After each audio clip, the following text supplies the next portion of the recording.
Welcome to another episode of Positive Solutions for Life. Today's guest is Maria Smith.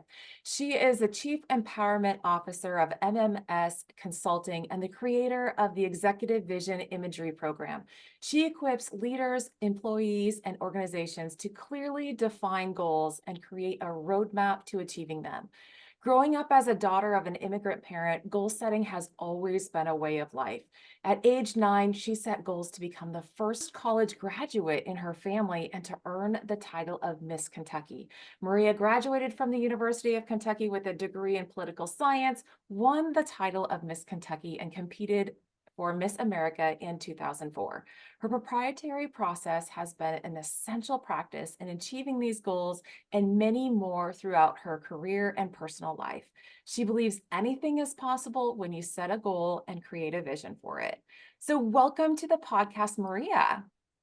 Thank you so much. Thank you. Thank you. I'm And excited to be here. yes, I'm excited to have you and excited for our conversation. And with that, can you share just a little bit more about your personal journey and how it has led to where you are today? Sure, I would be delighted. I always love talking about my personal journey. I think as most of us have a story to tell, Mhm. mine really did start when I was a young child, but I didn't realize that that was ever going to be a part of my story. I mean, we go through childhood and we just kind of think Mhm. like we're learning as we go, and things happen to us, and we don't really take stock in, oh, this might be a life moment for me or a pivotal moment for me, when I get older. Mhm. But what I realized is, after having won Miss Kentucky in 2004 and given the opportunity to speak to over 200 schools across the state, with a partnership with the Kentucky Department of Agriculture. So, an awesome, awesome Mhm. opportunity that very few 22-year-olds get the chance to do. I realized that my story from a young age, and kind of that post-it note that I kept with me and I put on my mirror till I was a senior in high school, really was the catalyst for so much of what would had happened up to that point, and then what would happen in the future. So I would say that my journey really began when I was, an 8-year-old, a newly minted third grader, and on the first week of school, our teacher asked us to get out a piece of paper and write down 3 goals that we wanted to accomplish, and that's where those 3 goals came from. And I am a daughter of an immigrant, and my father instilled in us education, the value of it, because he himself had an equivalent of an eighth grade education, but came to this country on the back of a horse. And 50 plus year career later in the horse racing industry, was able to build a life and a family and live the American dream. So sadly, he passed away in 2018. And so when I think about the work that I do now, so much of it is that legacy that he left in me, which was to continue instilling the importance of setting those goals and dreaming big and charting a course for your life that is like, you know, just audacious and daring and uncomfortable, but also exciting and fulfilling. Yeah. Yeah. I mean, just I love I love goal setting. I mean, I feel like I'm kind of in that same, maybe not have such a, a great story as yours as like this is, I wrote stuff down early, but I always feel like, having that goal in mind is just a trajectory, a path, a vision of where we want to end up.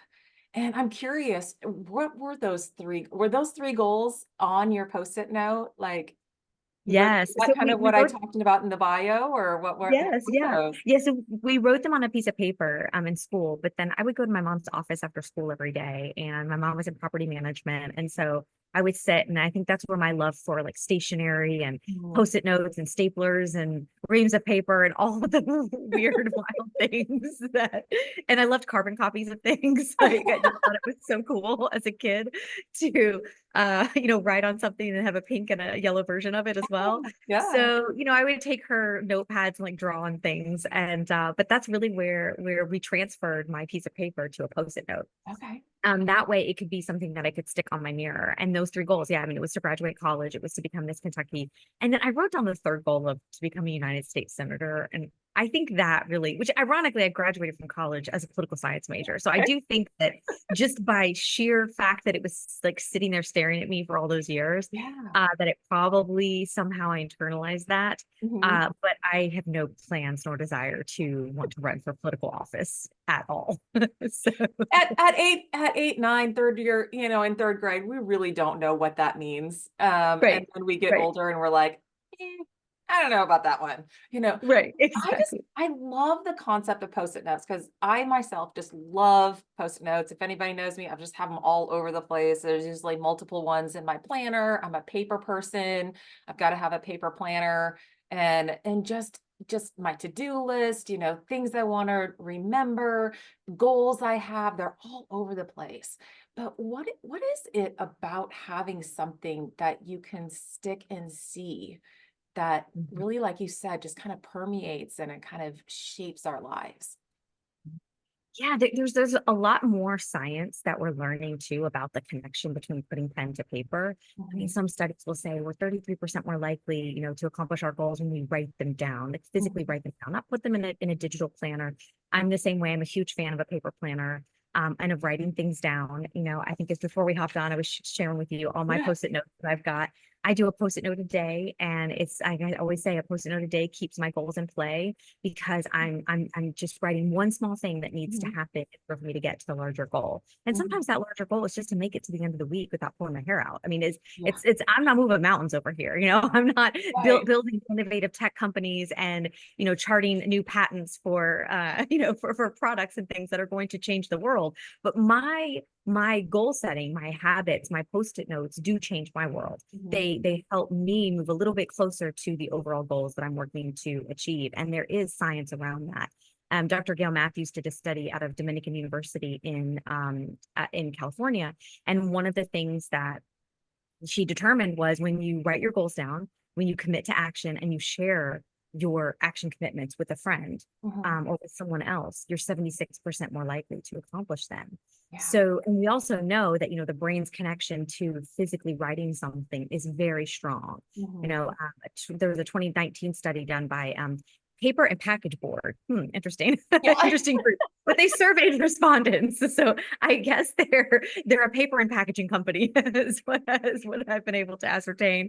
But they surveyed respondents, and 69% of the respondents said, I feel much more accomplished and I feel better about myself. I feel more in control of my life when I write things down. Mhm. Because the neat thing about writing something down and putting it on paper is, one, you get it out of your head, so you Mhm. remember it, Right. because sometimes that's the hardest part. I talk with too many clients and people in corporate where I will do a lot of workshops, and they'll say, yeah, I just try to remember everything up here. But the problem is that at the end of the day, we've got so much going on. And maybe when we were 8, 9, 10, and our neuroplasticity was just a little bit sharper than it is now, um, we we could remember a majority of those things. That's why Mhm. sometimes I'm in awe of my kids who will remember Right. things from, Oh, yeah. and such clarity because they're constantly learning to build new neural networks, even at Mhm. their age of, my youngest will be 8 soon, and then all the way to my oldest will be 17.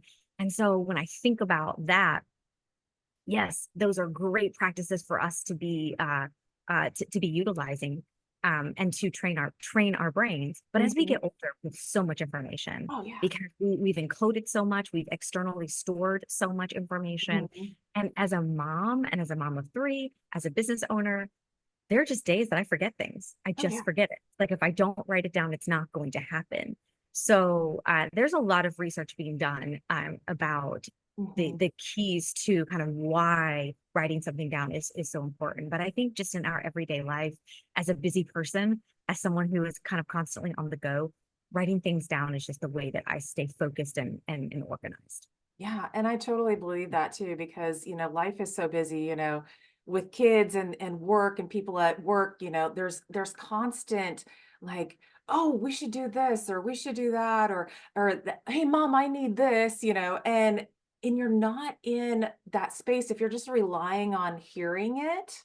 Like, Mhm. just that learning aspect, we have to do multiple modalities in order to really capture ideas. It's gonna be gone. Like, you can't tell me when I'm like running out the door for something that this is important because it's not going to be there. But then I Right. also think too that we have over the years, how much information, if you think of our brains as like a filing cabinet, of all that information. Oh my gosh, how big is this filing cabinet? And one, it's stored in there. But Mhm. to find it and retrieve it is another issue. But Yeah. having it front and center with something that you can move, oh, I wrote it down in the car, but I could take it with me and, stick it in my planner. Those kind of things. So Yeah. how how does it really help hone in and create and goals and how does it really just help you attain them? So when it's right in front of you, kind of exactly what you were talking about. Like when, it's just like when it's right there, when it's a post-it note you can stick on your dashboard or you can carry with you, put in a workbook somewhere.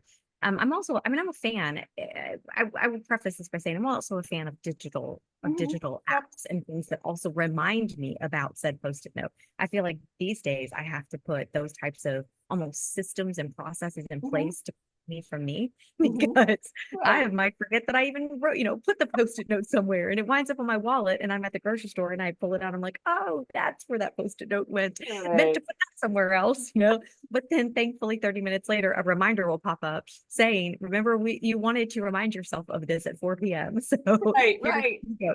Here's your friendly reminder.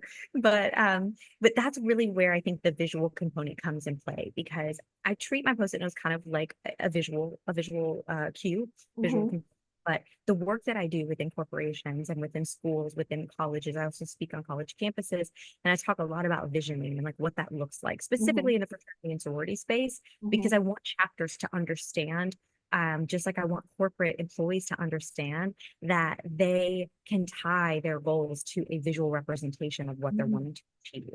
So I've been Mhm. an avid vision boarder for years. We do it as a family and my board is sitting right in front of me. It's always there and present because Mhm. what I'm trying to do is yet again prime and prep my brain. I'm creating Mhm. those frequency illusion, that frequency bias that I want to see those images out in the Mhm. world. So you mentioned like how does it kind of help us? Mhm. Well, I'll say one thing. Social media hinders us in so many ways. While I love social media and I Right. think it's great, and I have loved, all the back to school pictures, seeing friends' kids, pop up and celebrating another new year. It's Right. great. Something to keep in mind is that 3.2 billion images are uploaded online every single day. Over 720,000 hours of video content is uploaded every single day. So think about that from the perspective of you wake up and you immediately start kind of scrolling, Mhm. just kind of mindlessly. It's almost Right. sometimes our routine. We get up, we pour our coffee, we sit on the couch, we might be Mhm. news might be running in the background, and then we're scrolling and just kind Yep. of checking. Yep. The average social media user sees between 10 and 100 images a day, depending on how many social media accounts you have and interact Mhm. with. So Mhm. think about that as well. Right. And all the information you talked about, like that filing cabinet. So we're already waking up and overloading our filing cabinet every day. From the Mhm. moment we wake up, we are just inundating it with all these images. So Yeah. what I do with my workshops is I stress and press upon the importance of sitting with your images, the images that align to you and your life. Because Mhm. at the end of the day, is it great that I'm going to see a new favorite pair of jeans that, Oprah just bought and that I probably need to buy on an Instagram ad? Maybe.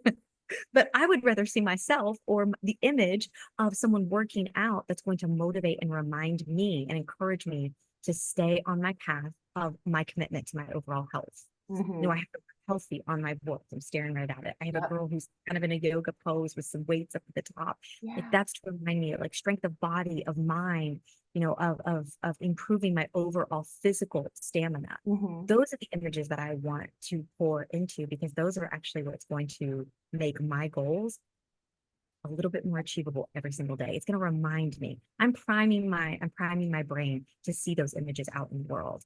I can't tell you how many times I've seen a girl in workout pants and some joggers or tennis shoes, and I'm like, oh, it's a reminder. Have I done my workout today? It's Right. wild. This Yeah. this girl has no idea that she's playing into my goals and my Right. dreams. But I'm seeing her and I'm like, thank you, girlfriend. You just reminded me. I have not done my workout today, so I'm gonna go home and get it done. Right, right. And I think, you know, the repetition, we learn by repetition. And so this is kind of just another way to have a reminder, a visual reminder to repeat often. You know, we need to put up stuff in places where we see it a lot. So a lot of times people go, "Oh, your bathroom mirror," or, you know, if you're in your car a lot, you know, on that, or maybe even the refrigerator, you know, stick it on your computer, right next to your computer, because it takes a lot for us to remember, and especially if we're going to try to change a behavior, right? We're trying to pursue something we haven't done before. We kind of need these constant reminders and these Mhm. visual things. So you talked about like visioning, and you have a visual vision board in front of you. Like, what do people like? What is it if people don't know about it? You know, tell the listeners, kind of start from the beginning. Like, what is it? What's the purpose? And like, how does somebody create one? Sure. Well, I wrote a workbook called actually Creating a Vision Board. It's on Amazon, so you can buy it. And in the back, it's got about 10 pages of templates. Mm-hmm. So you have 10 pages of templates in the back to kind of get you started. But Mm-hmm. I walk participants through my 5 step process. And I would say that starting with the fact, the explanation of what a vision board is. I mean, it is a visual representation of your goals. The reason that I have corporate participants and collegiate participants and young kids all the way from K through 12 go through this program and process from the beginning before making a board is because you have to know what to put on it. And Mm-hmm. I think oftentimes we kind of do vision boards in reverse. They're a really fun activity that we'll get some friends together. We're not really sure what we're looking for because we haven't taken time to put pen to paper and say, well, these are actually the 3 or 4 things that I'm wanting to achieve this year. So Yeah. now let me go find sayings, words, images that support Mm-hmm. those 3 to 4 goals. Um, in my workshops, my participants work on 3 goals at a time. So goals go on their vision board. Now, they can have way more than 3 images Mm-hmm. because, like I said, they can find a quote from someone, a saying, words um, that reflect the overall meaning of the goal. And then they can have several images that support that goal. So it reminds them because Mm-hmm. maybe what they're looking for are the steps along the process. So Mm-hmm. you might have someone who's, just walking up steps to then someone who's full on running because Mm-hmm. you're wanting to get started on maybe running a marathon Mm-hmm. or just starting on your health journey. You might have a picture of a family traveling. You might also have a picture of yourself solo traveling because maybe that's another desire of yours to have a Mm-hmm. family trip, but then also have some time to yourself, to pour into yourself, give back to who you are and who you're working to become, Yeah. and give yourself some of that self-care. So my process starts with the word of the year because it's the easiest way to start to get into your goals. Mm-hmm. And within that, I always ask people if they're struggling with what's leading them to their word. I say answer 3 questions, and it's what do you want? Like quite simply, what do you want? I Mm-hmm. mean, it's you don't even Yeah. ask yourself the most basic of questions. What is it that I want? Do I want to quit my job? Do I want to, do I want to a different career path? Mm-hmm. Do I want to switch roles within my company? Um, do I want a family? Do I want to eat salad for lunch or do I want that burger? Like I said, like the most basic, it's like every single level you can imagine. Mm-hmm. What quite simply do you want? The second is who do you want to become? I share this a lot with college students and with youth that I work Mm-hmm. with. We put a lot of emphasis on what we want to become. I'm Mm-hmm. guilty of myself as a parent. And hey, it's great. Yeah. We got to ask our kids what might they be thinking about becoming, Mm-hmm. or a job. But I also want them to be kind. I want them to be respectful. I want them to be open-minded. I want them to walk with that same level of uncomfortability in their life because then they'll always be challenging and pushing themselves. Mm-hmm. I want them to understand that they can say no just as much as they can say yes to something. So Right. I'm trying to teach them more of those character and value set of principles that I Mm-hmm. want them to embody and Mm-hmm. that I kind of watch them step into. So what do I want? Who do I want to become? And the third is what do I want to create? What do I want to create from my life? I think when we think about creating a vision for our life, um, we hold ourselves back. Yeah.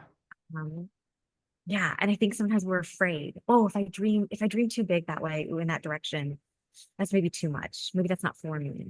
And I'm here to say, absolutely, it's for you. If you can think it up here and it's been put on your heart, like it is there for a reason. Right. So you gotta lean into that and run with it. That's not Mhm. saying it's gonna be easy. That's not saying just because you've got the thought in your head, you know, and Yeah. and it, you know, impressed upon your heart that like it's gonna be a walk in the park, but it's there for a reason. Mhm. Uh, and so I think when all of that comes together and you really do the work, it is work. I mean, Yeah. you have to invest in yourself. Mhm. And there are a couple of things that I always share with women, especially. I love working with moms, with solopreneurs, entrepreneurs, moms in business, women in business, because as women, we just internalize things so differently. Mhm. We put so much pressure on ourselves Yeah. to be perfect or to get it right all the time. Mhm. When really this is us getting our chance to test things out, to figure out what goals we want in our life. Mhm. What are the things we want to actually create and build? So as we're creating this vision, it could change a multitude of times, and we should not be afraid that was going to change, because that actually means we're growing, we're evolving, we're developing as a human. And I think that's the beauty of being human, is that we get that opportunity Mhm. to change our mind and say, this isn't working for me. I Right. think I want something different in my life. Yeah. Now let's see what that looks like and explore it. Yeah, and with that, I mean, I just think about, starting out younger, sometimes I feel like younger people have these ambitions of whether it is a certain job or a lifestyle, different things. And then as we get older, it almost shifts, at least maybe for me, it shifts into more of the character things, more of a balance of what's really important to me, what's the qualities, what's the values, what are those things, and it shifts from maybe from making a ton of money to just time with family. Yeah, and so it you say it does shift, it does change, and really what's on your heart, is really kind of where you need to explore. Mhm. And that word of the year, I love it. I've done it for a few years, and it's amazing how that can kind of shape the direction and the visions and the pictures and the words and the sayings can all just um, it's a learning process that uses all of our senses and all of our just different avenues of learning to incorporate into a goal that we can see all the time. Yeah, yes, absolutely. The word of the year is incredibly powerful, and it's such a great jumping off point for anyone who is apprehensive or scared to get into like the whole vision board process. Hmm. Hmm. Because if you start there and then you start to see, I even say like give it a month, Yeah. write a word, have that word be representative of your month, Hmm. and then really lean into that word. Look at the definition, look at the multitude of definitions that it might encompass or embody. Because I've worked with many clients who have said, my word of the year started out meaning one thing to me. I specifically chose it because I wanted to accomplish X, Hmm. Yeah. happiness, this, whatever, that might be. But what I found out was throughout the journey, it revealed to me so many other meanings, Hmm. and it played out so many different ways in my life. My word this year is trust, because I have a tendency, I think someone who is a deep planner, someone who plans a lot for their life, there are some senses of control issues Yeah. maybe there. That's why I have to feel very grounded sometimes by planning my day. So being more spontaneous, being more in the moment, Hmm. are things I have to be more aware of, more Hmm. present for. I have to remind myself to set Right. reminders to just let's be instead of Yeah. constantly doing, let's just be. So Right. I wanted to trust that uh, I would be okay if I just chose to sit back certain days and relax. I also wanted to trust more that when I was told maybe no, so kind of that rejection is God's protection and redirection, Yeah. to something new, that's okay. And I can't always control those situations. Hmm. And I needed to stop questioning maybe why that happened and just accept it happened. can happen. And now that means it's time to move on to the next one, and Yeah. just trust that by doing so, you're actually headed in the right direction. So there were a couple different things that I wanted to this word, and it wasn't the word that I first thought I was going to choose. And Mm-hmm. that was the other thing, is the more that I sat with and answering those three questions, what do I want? Mm-hmm. Who do I want to become? And what am I working to create? The responses led me to trust. Yeah. That's really what I was searching for after answering Right. those questions. And Right. then you just move through the process. You'll write out your core values, you'll talk about your mission statement, which is kind of Mm-hmm. like your, I always think of like Rosie the Riveter whenever I think about like my mission statement, because it's like this is me owning my life and saying this is who I am, Mm-hmm. this is what I stand for, this is going to be me, Yeah. Yeah. at least for this time period in my life. Right. And then to your point, maybe when, in 20 years from now, when I'm retired and maybe even hopefully, God willing, having grandbabies, Right. and stuff like Yep. that, Yep. the kids are, making those next steps in their lives, Yeah.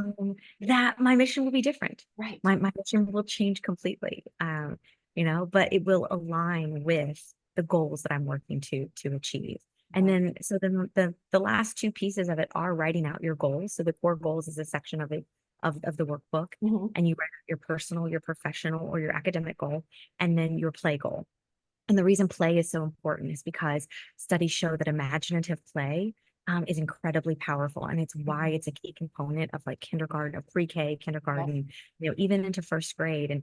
And really, when we think about education, not to like, that's a whole other Right. subject, Right. but, being able to have multiple recesses or multiple moments of the day where you can just let your mind go, Mm-hmm. Yep. has shown significant improvement in genius levels and just in children's overall ability to cope with so much that they Yeah. have kind of coming at them. Right. So the play is, while a lot of people at first question it and they like scratch their head like, what do you mean play? I'm like, I'm starting ballet up again. I haven't danced since I was a senior in high school. Like that's my play. Like I want to be more active. I want to work out. I want to be my strongest self. And I love ballet. So I'm starting to take classes. If you've ever wanted to learn how to, make pottery, Mm-hmm. paint, a new, learn a new language, play a sport, locally with just, a rec team or Yeah. club. Like now's your time to really explore what would that look like in your Yeah. life. And then adding that component in really does bring an abundance to your ability also to accomplish your other goals. So that's what's wild. There's Yeah. so much cool science that shows us like when we balance our life out Mm-hmm. with those things, we're actually giving ourselves greater ability to stay on task, stay in alignment, and focus on the other things we want to accomplish. Yeah. And I'm glad you brought that up because I was going to say, oh, it's the balance. We have to have, something that we're striving for in different areas of our life. But that play factor, we kind of forget about that as we get older. And it's the missing link oftentimes in our satisfaction and our happiness and our ability to just feel like life is good because we've kind of forgotten that. And sometimes when we have kids, we can kind of get into that play mode a little bit, but then, the role of a parent kind of can take over and the safety thing and, what we're teaching them and, all of the little things that you have to do. But it's like, can you escape and go to recess and just play? Yeah. And so, Yeah. and whatever that is for us, it's usually a hobbies. It's usually something that we used to enjoy doing or that we want to start learning. It's a new thing for us. Usually it's out of our routine. So Yeah. that's awesome. Yes. Yeah. I mean, I think that sometimes we put these parameters on our goals, or we say that, well, that was something I did when I was younger. Mhm. But that doesn't have to be the case. Right. We're Right. never too old to stop dreaming and start creating. I think it's really cool to see so many older women and women who are challenging that status quo of, and just reminders. I'm always reminded of, I think there's a quote or something that goes on that's out around there that Vera Wang didn't make her first wedding dress till she was in her 40s.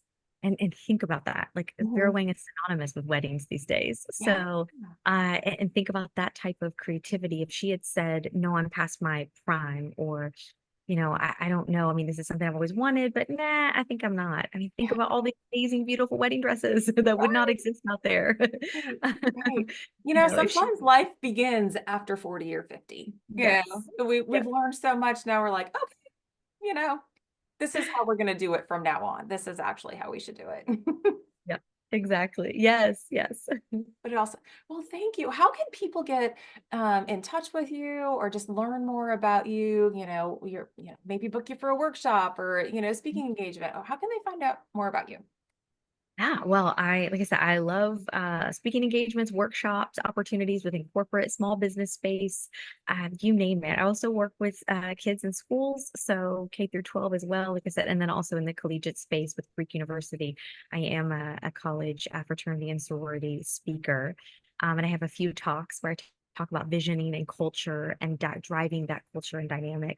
Also, kind of life after college. What do we do? How do we put those degrees, to play, and how do we start to network and connect with other people? I mean, all of it really leads back to, the executive vision imagery program and process Mhm. that I designed. My workbook is on Amazon. It's called Creating a Vision Board. It's only 14.97, and there's actually a new version it's gonna be updated soon with some more templates in it, some more trackers. So like habit trackers, think mid-year review, think weekly planning. So it's gonna be both workbook and journal. Okay. And that will be coming towards the end of this year. Nice. And then you can connect with me on Instagram and LinkedIn are the two places I'm the most active. Okay. My handle is just at Maria Maldonado Smith, Okay. on both of those. And my website would be the last place I would say probably the most important, but the last that I'll mention Got it. is my website. It's mmsconsultingfirm.com. And there you can find out all about events. You can follow the blog.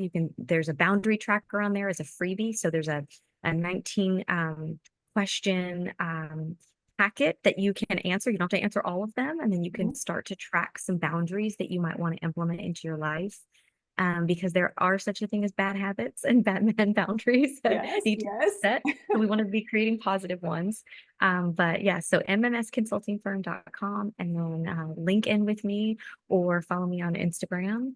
And I'd love to hear from everyone. That's great. We'll put those links in the show notes so for people to have easy access to those. So, as we wrap up today, is there one thought or quote that you would like to leave the listeners with? Yes. It I would say, that it starts with you. It starts with you.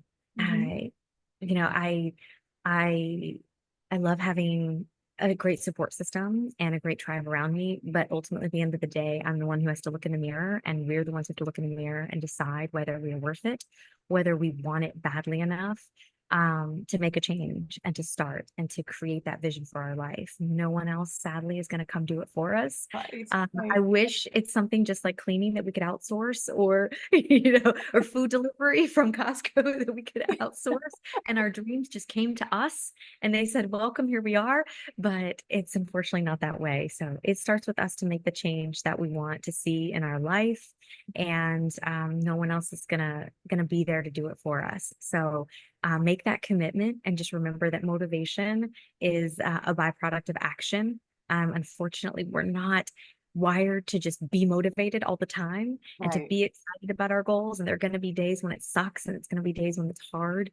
But ultimately, it's how much do you want to make that change in your life? And then what are you willing to put in place in order to ensure that you make it happen? Right. And systems such as post-it notes and vision boards can all help create that atmosphere where it's front and center so that we can remind ourselves what it is from the beginning of the year to the end of the year, what we really want to accomplish and what we are set on improving and becoming in our lives. Thank you so much for joining me today, Maria. It has been a pleasure. I sure hope, the sales of Post-it notes and vision boards and your workbook and everything will come up because this is the time of the year. Any time of the year is a good way. You don't have to start at the Right, beginning of the year. Anytime right. is a good time to start. And looking forward to seeing your new edition or your expanded edition, your vision book, workbook coming up here soon. Awesome. Thank you so much for having me. I appreciate it. You're welcome.